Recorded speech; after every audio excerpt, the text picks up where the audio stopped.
¿Cómo están, jóvenes y señoritas? Bienvenidos a este video en el que vamos a explicar la función alcoholes. Vamos a comenzar hablando sobre ciertas características de este grupo de compuestos. Primero, que son líquidos destilados. Su característica principal es que contienen grupos hidroxilos, es decir, OHs, que están enlazados de manera simple. Los alcoholes se obtienen por la sustitución de hidrógenos en un hidrocarburo, sea alifático o de cadena abierta, por un grupo hidroxilo. Como pueden ver, el ejemplo dice metano, ¿no? Y el metano tiene 4 hidrógenos. De manera que para formar un alcohol, un hidrógeno es desplazado y sustituido por el radical oxidrilo, formando así el metanol.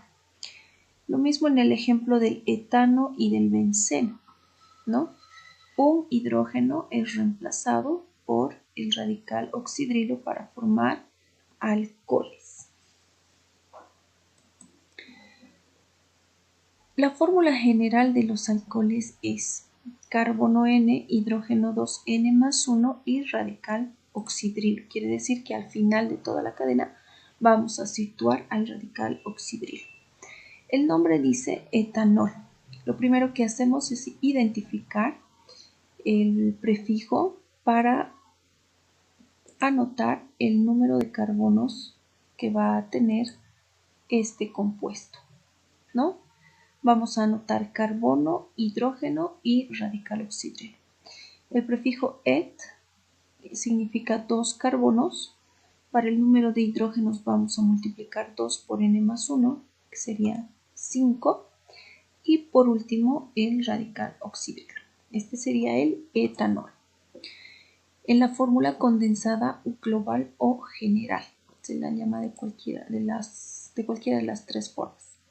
Para la semidesarrollada anotamos el número de carbonos que se tiene, como dice et, 2 carbonos. Al tener la terminación -an, nos indica que el enlace entre carbono y carbono es simple, y al terminar en -ol, nos dice que hay presencia de radical oxidrilo.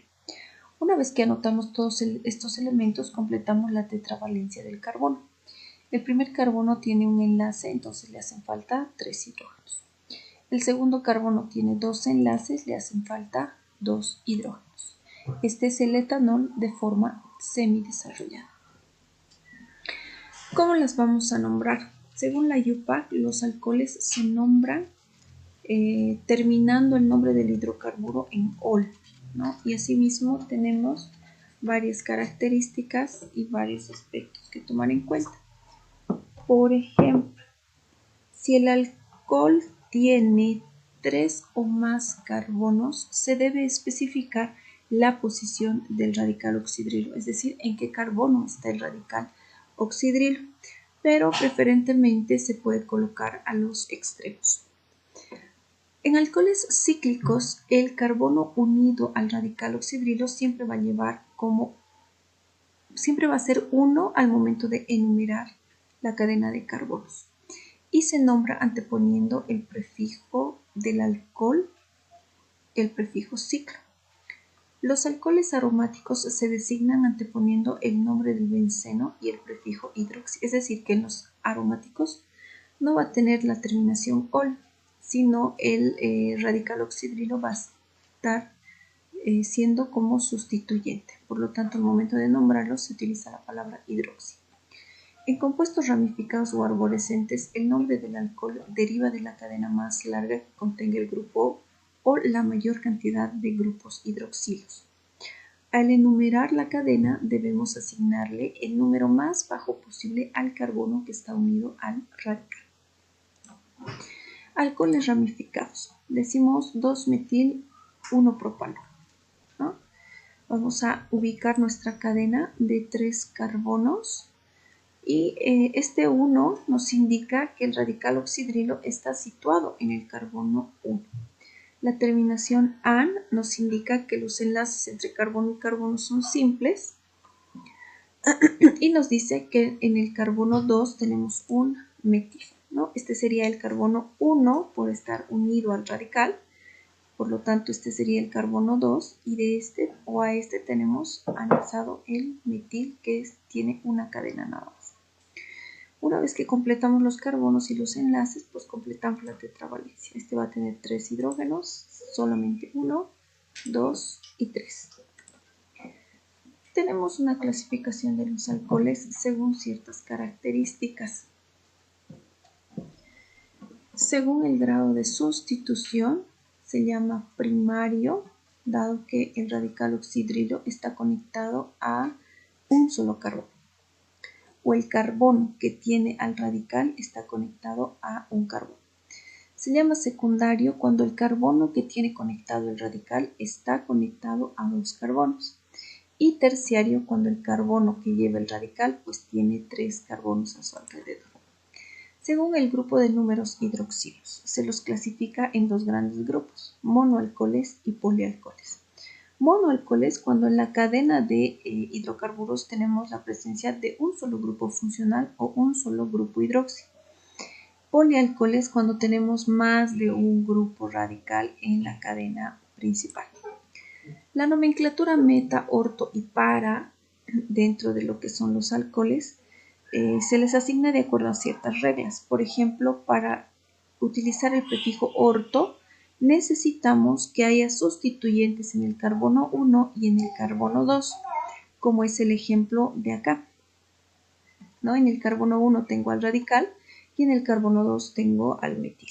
Entonces tengo 2 opciones. O nombro de forma separada cada sustituyente o para evitar identificar el carbono en el que se encuentra cada sustituyente, pues solamente voy a utilizar el prefijo orto.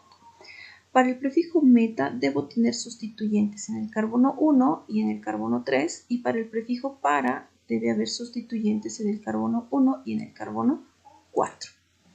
Propiedades físicas. Los alcoholes tienen un punto de fusión y su punto de ebullición y además de su densidad van a aumentar a medida que sube el número de carbonos.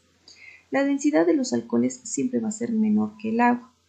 Todos los alcoholes son incoloros, neutros y solubles en agua. Aquellos alcoholes que tienen más de 12 carbonos son sólidos. Y los carbonos terciarios o los alcoholes terciarios son sólidos también. Propiedades químicas. En presencia de hidrácidos, quiere decir de un ácido hidrácido, un alcohol va a formar un halogenuro de alquilo más agua.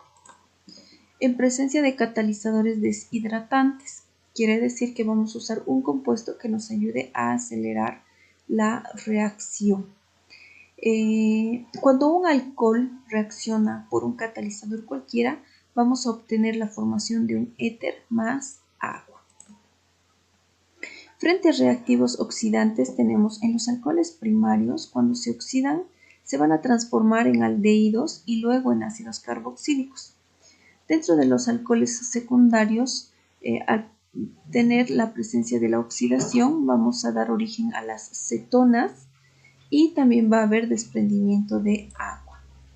En alcoholes terciarios, por presencia de un catalizador, vamos a originar o vamos a formar alquenos, quienes luego al oxidarse pues se van a transformar en cetonas.